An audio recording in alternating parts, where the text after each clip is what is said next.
एक खुशी का माहौल होगा। दीपावली की सबको शुभकामना। आज इस आवाज़ आ रही है मेरे पीछे? थोड़ा धीरे धीरे आवाज़ बढ़ेगी क्योंकि मैं छोटा हूँ ना, उतनी आवाज़ भी कम है। आज इस उपचुनाव की इस मीटिंग में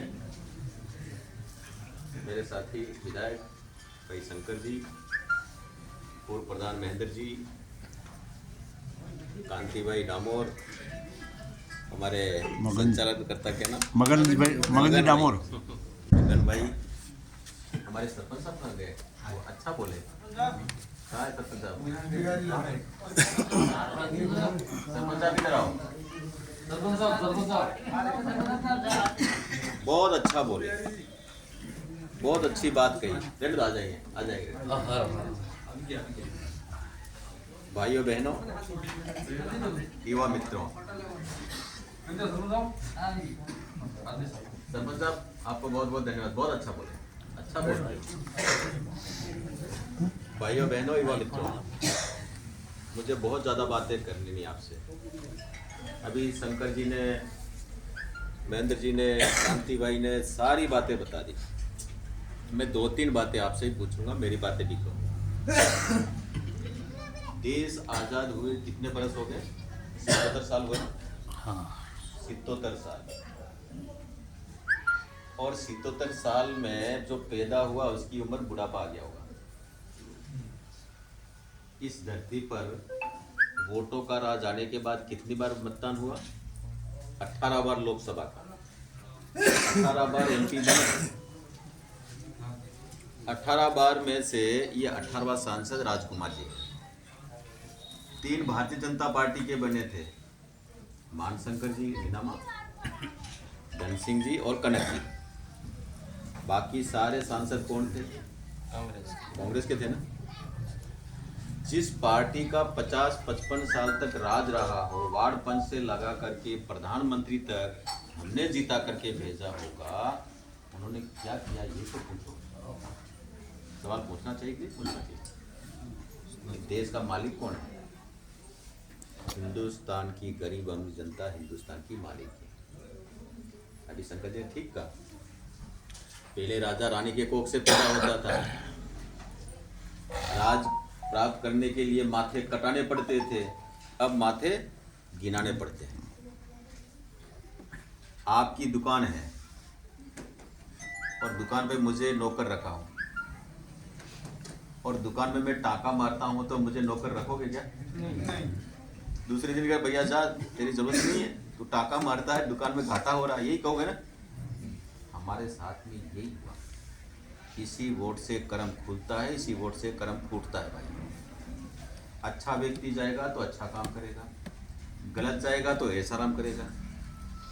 और हमने कभी किसी से सवाल नहीं पूछा कि आप जीत के गए तो हमारे लिए क्या किया। इसके कारण से आज भी मेरे आदिवासी के गांव में विकास की कमी, आज भी विकास नहीं हुआ जितना होना चाहिए उतना। इसके पीछे कारण यहाँ से जीत के जाने वाला नेता, और हम इसलिए हैं कि हमने उनसे कभी प्रश्न नहीं किया। लोकतंत्र में ये कोई जिंदगी भर का पट्टा थोड़े दे रहे हम लोग। कितने साल की उम्र है?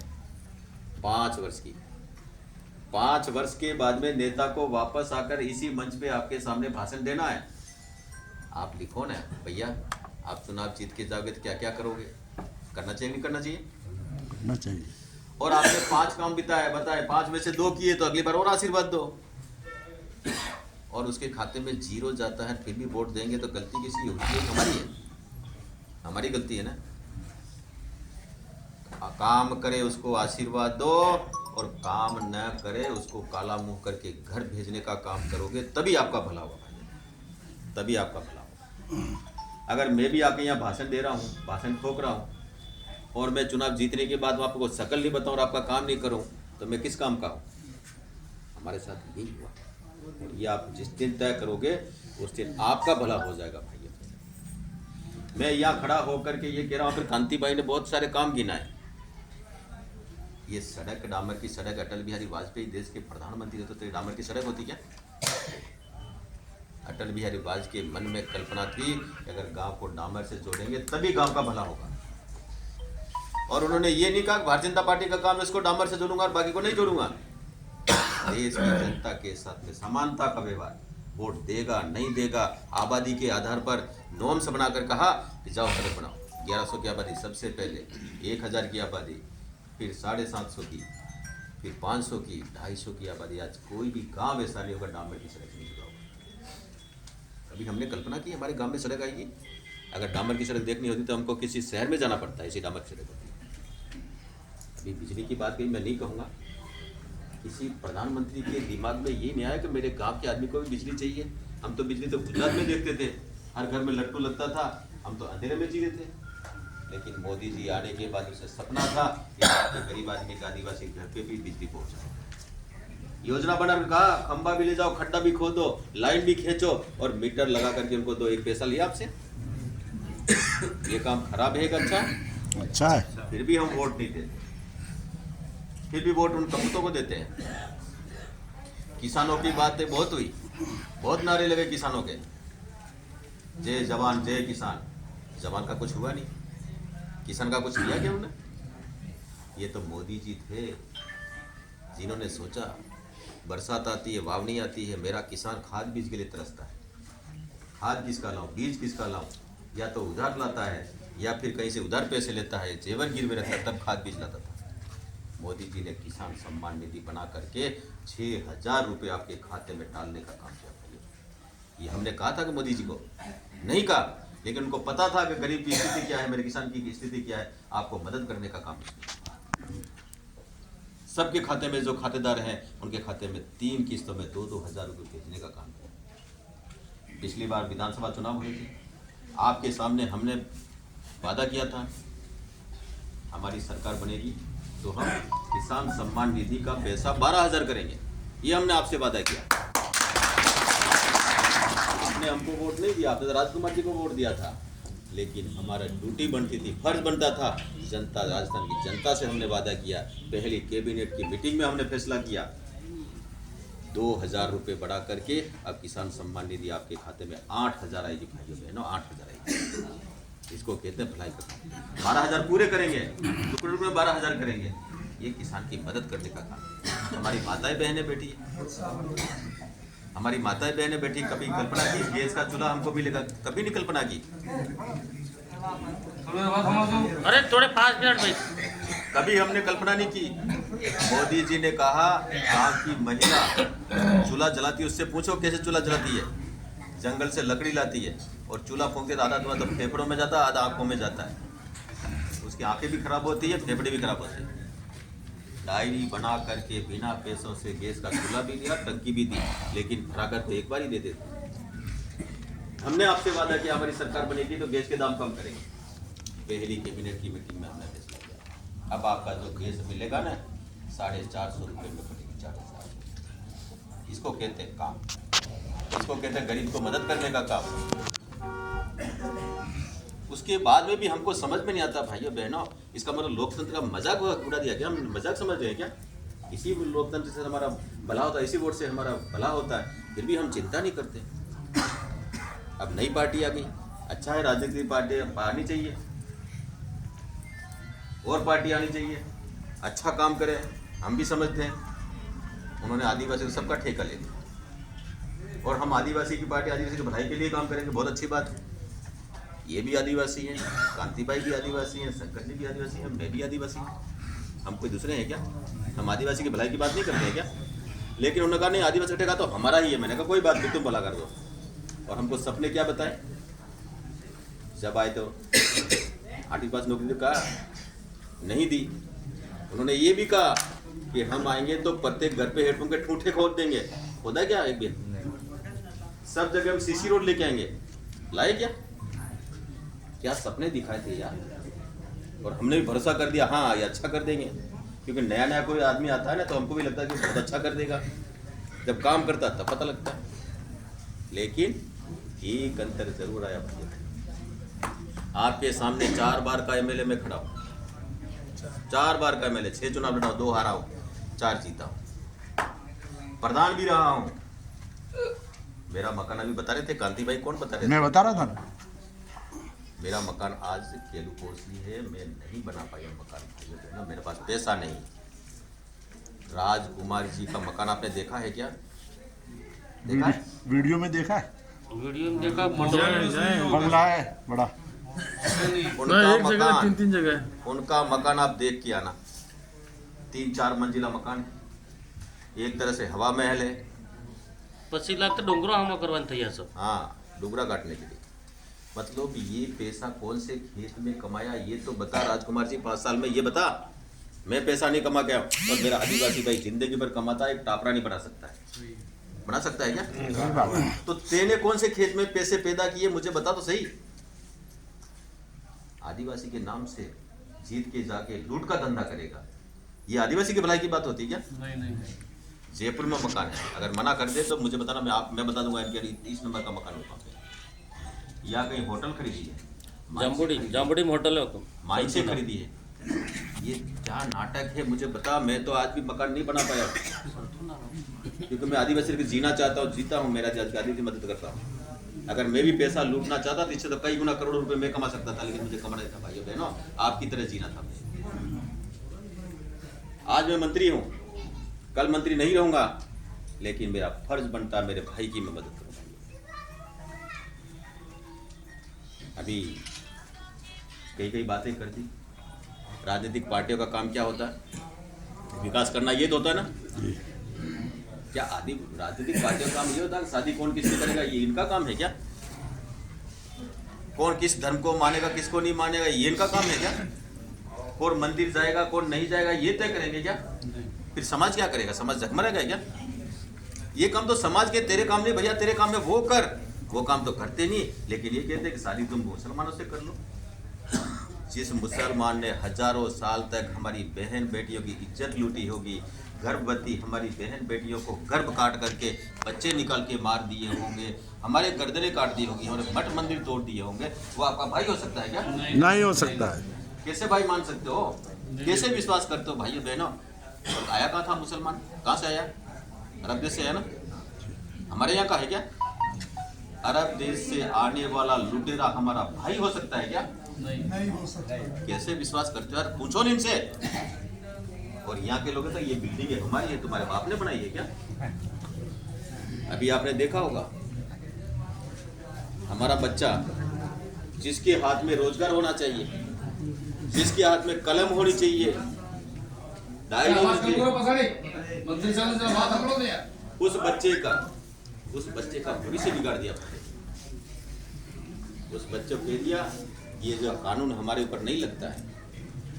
वो बच्चा शाम पढ़ने के बाद में रोड पे जा करके भाटे मारता है, लूटने का धंधा करता। भाइयों बहनों, जो आदिवासी कभी दूसरे का घर नहीं लूटता था, कभी चोरी नहीं करता था, वो चोरी के रास्ते पर भटक गया भाई। और लूट किसको रहा? आदिवासी को। लूटने वाला कौन है? आदिवासी है। ये धंधा चलेगा क्या? हम लोग शांति से रहने वाले हैं और ये सारा कर रहे, तो बदनामी क्या उनकी हो रही कि हमारी हो रही है? हमारी हो रही है ना। शांति से जीने वाला, सबके साथ प्रेम भाव से रहने वाला समाज, जिसका मान सम्मान सब लोग करते थे, और ईमानदारी से जीने वाला समाज। और आज कहते हैं साहब लुटेरा हो गया, ये लोग हमारे इस तरह से हमको देखते हैं। पूरी दुनिया में, पूरे देश भर में हमारी बदनामी जिन्होंने की, क्या हम बर्दाश्त करेंगे क्या? ऐसों को वोट देंगे क्या? नहीं दे सकते भाई। मैं आपसे प्रार्थना करने के लिए आया, आपके समझ में आता करना, नहीं आया तो मत करना। मैं ये नहीं कह रहा हूँ कि हमको भी वोट देना। इस चुनाव से न तो कोई सरकार पे फर्क पड़ने वाला, न सरकार बनने वाली है न गिरने वाली है। फर्क पड़ेगा तो आपका पड़ेगा। अगर आपका पार्टी का आदमी जीत के जाएगा, सरकार का पक्ष का आदमी जीत के जाएगा, तो कार्यालय जीत के जाएंगे तो मेरे पास आएगा, आपके काम लेके आएगा, मुझे चकमरा के काम करना पड़ेगा। और दूसरा जीत के जाएगा तो वो मेरे पास आएगा क्या? नहीं आएगा। नहीं आएगा तो नुकसान किसका होना है? हमारा होगा। वो केवल जिंदाबाद मुर्दाबाद जिंदाबाद मुर्दाबाद यही करना, और कुछ नहीं करना है। जैसे आपने 5-6 साल निकाल दिए और हमारा युवा जिसको नौकरी लगनी थी, कांग्रेस के राज में ये राजकुमार जी उस सत्ता में भागीदार था ना। कितनी बार परीक्षा हुई? 19 बार परीक्षा हुई ना। 19 बार और 19 बार पेपर आउट हुए कि नहीं हुए? हुए। किसने कराए? हमने कराए क्या? इस सरकार ने पेपर आउट कराए। मेरा बच्चा पढ़ लिख करके नौकरी लगे, ये हमारी सबका सपना था। बाप यही चाहता कि बच्चा पढ़ लिख करके नौकरी लगे, घर की गरीबी मिटेगा, ये इच्छा होती है ना। और यही करके फिर डिग्री लेने के बाद फिर कोचिंग कर, पैसा देके कोचिंग कराते थे। नौकरी लेना पैसा तो चुका देंगे, लेकिन परीक्षा देने जाता और जब निकलता तो पता लगता कि पेपर आउट हो गया, इसलिए परीक्षा रद्द की जाती। बच्चा भी होता, बाप भी होता था। हालत कर दी हमारी। हमने चुनाव से पहले कहा अगर हमारी सरकार बनती है तो जो युवा के साथ धोखा किया है, युवा के साथ में बहुत बड़ा दगा किया है, ये पेपर आउट करने वाले पेपर माफिया को एक एक को पकड़ करके जेल में डालने का काम करेंगे भाई साहब। ये हमने वादा किया था आपसे। सरकार बनने के बाद SIT गठित की, एक एक पेपर आउट करने को पकड़ पकड़ के जेल में डालने का काम किया कि नहीं किया? सारे जेल में है भी नहीं। और हमने परीक्षा कराई हमारी सरकार में। 5-6 पेपर हुए, 5-6 परीक्षा हुई है, अभी पेपर आउट हुआ है? नहीं हुआ। और नहीं हुआ तो जिन बच्चों ने परीक्षा दी उनका परिणाम आने के बाद नौकरी देंगे कि नहीं देंगे? जी। इसको कहते हैं सरकार, इसको कहते हैं काम करने वाली सरकार। और फिर राजकुमार जी ने कभी खड़े होकर ये भी कहा, हमने गला फाड़ फाड़ कर विधानसभा का मुख्यमंत्री जी कि बच्चों के साथ में धोखा करने वाले को पकड़िए, कार्रवाई करिए। नहीं करूंगा, हमने कहा नहीं करिए। और हमने सड़कों से लगा करके विधानसभा तक आंदोलन किए। हमारा एक बार तो हमारा प्रदेश अध्यक्ष घायल हो गए लाठी की, पुलिस की लाठी से। युवा के में लाठियां भी खाई है। और राजकुमार जी एक शब्द नहीं बोले, ये पेपर माफिया को बोले, एक शब्द नहीं बोले। मैं भी विधानसभा, कोई भी विधानसभा बोलते ना, नहीं बोले। किस आदिवासी की बात करते हैं? इसलिए मेरी प्रार्थना है, काम करने वाले लोगों के साथ रहोगे तो आपका भला होगा भाइयों बहनों। और नारों के आधार पर वोट लेने वाले, केवल थोथी घोषणा करके जाने वाले, सपने दिखाने वाले, आपको परखना है, आपको तय करना है। और मैं आपको भरोसा दिलाता हूँ, मेरे पास पैसों की कोई कमी नहीं, आप आइए, लेकिन जनता के हित के काम लेके आना है। मैं आज कह दूंगा कि आपके 100 काम पूरे कर दूंगा, नहीं कर सकता, मैं झूठ नहीं बोल सकता। जनता के हित के काम है, बड़े काम है। कहीं आपको एनीकट बनाना है, बनाएंगे हम। कहीं आपको पुलियाँ बनाना है, हम बनाएंगे। कहीं पर आपको सड़क बनानी है, हम बनाएंगे। कहीं पर आपको ट्यूबवेल खोदना है, हम खोदेंगे। कहीं पर आपके हेडपम्प लगाना है, हम हेडपम्प लगाएंगे। और पानी पिलाने के लिए अशोक गहलोत को 6,500 करोड़ रुपए ये मुख्यमंत्री था तब मोदी जी ने दिए थे। आदिवासी घर पे भी नल से पानी पहुंचाओ, इस बात का किया। हमारी औरतें दूर दूर तक हेडपम्प पे जाती है या कुएं पे जाती है, और शहर में टूटी से पानी आता है। ये अंतर क्यों? तो मोदी जी का सपना था कि आदिवासी के घर पे भी नल से पानी पहुंचाओ। पैसा दे दिया, इसने आपको पानी नहीं मिला। उनकी मर्जी नहीं थी, वो कहाँ काम चालू किया, वहाँ पर भी घटिया पाइपलाइन खरीदा, घटिया सामान खरीदने का काम किया। हमारी सरकार बनने के बाद हमने छापे डाले, उनके घर से करोड़ों रुपए जो आपकी खून पसीने कमाई का पैसा था, उनको निकाल कर सरकार के खजाने में जमा करने का काम किया। और अब हमारी जिम्मेदारी है, जितना जल्दी हो सकेगा उतना जल्दी आपके घर तक नल से पानी पहुँचाने का काम भी पूरा करेंगे। इसको कहते हैं विकास। ये काम तो हम सारे करेंगे, लेकिन वोट उन कपूतों को जाता है। यार निहाल कर दिया। और लोकसभा में जब जा रहे थे राजकुमार जी तो प्रधानमंत्री बनेंगे, यही कहा था ना, अब बन गए प्रधानमंत्री। क्या सपने दिखा क्या? लड़ते चुनाव कितने होते थे? 15-20 पे लड़ रहे थे, और 272 तो MP चाहिए प्रधानमंत्री बनाने के लिए। और वहाँ जाकर के किस प्रकार की भाषा बोलता है, तू करोड़पति हो सकता मेरा भाई। आज भी स्थिति ये है कि आदिवासी घर में आज भी 2 टाइम के बच्चों की रोटी का जुगाड़ नहीं है भाइयों बहनों, नहीं है। नहीं। वो मजदूरी पे जाता है सुबह और शाम को लाके बच्चों को खिलाता है। यह स्थिति है। सही है। उसकी मदद मैं नहीं करूंगा तो उनके बच्चों को भूखे मरने के लिए छोड़ूंगा क्या? नहीं। एक दिन 7 जन्म तक आपकी मदद करते रहेंगे भाइयों बहनों, आपकी मदद करते रहेंगे। इसके लिए हम पैदा हुए, इसके लिए राजनीतिक पार्टी में आपकी लड़ाई लड़ते रहेंगे। जब आदिवासी बच्चे को भूखे मरने के लिए भगवान पर से छोड़ देंगे? नहीं छोड़ सकते। तेरे कहने से छोड़ देंगे क्या? आज अगर मुफ्त का गेहूँ मिल रहा है तो मोदी जी दे रहे हैं, तू दे रहा है क्या? और तेरे में समेत हो क्षमता हो तो तू सबको बांटना शुरू कर, हम बंद कर देंगे। क्या तरीका है, किस प्रकार की भाषा बोलते हैं ये भी समझ में नहीं आता है। किस प्रकार की भाषा, और हम बर्दाश्त कर लें। अगर हमारे जैसा क्षेत्र हो तो लोग काला मुंह करके गांव से बाहर निकाल देते हैं। आप बोलते नहीं, बोलो। ये बोलने के लिए तेरे को भेजा था क्या? ये करने के लिए भेजा था? आदिवासी की बकाल कर इसलिए भेजा था, और आदिवासी को भूखे मारने के लिए, छोड़ने के लिए ये कहता कि सारा बंद कर दो। ये बकवास चलेगी क्या? नहीं चलेगी। इसलिए मेरी प्रार्थना है, आपके काम, मुझे सरपंच साहब ने कहा है, जो काम है जनहित के लेके आइए, हम करेंगे। दिल्ली में भी सरकार है, जयपुर में भी सरकार है। 4 साल तक तो हम रहने वाले हैं। 4 साल तक तो हम ही काम करेंगे। वोट दोगे तो भी करेंगे, नहीं दोगे तो भी करेंगे।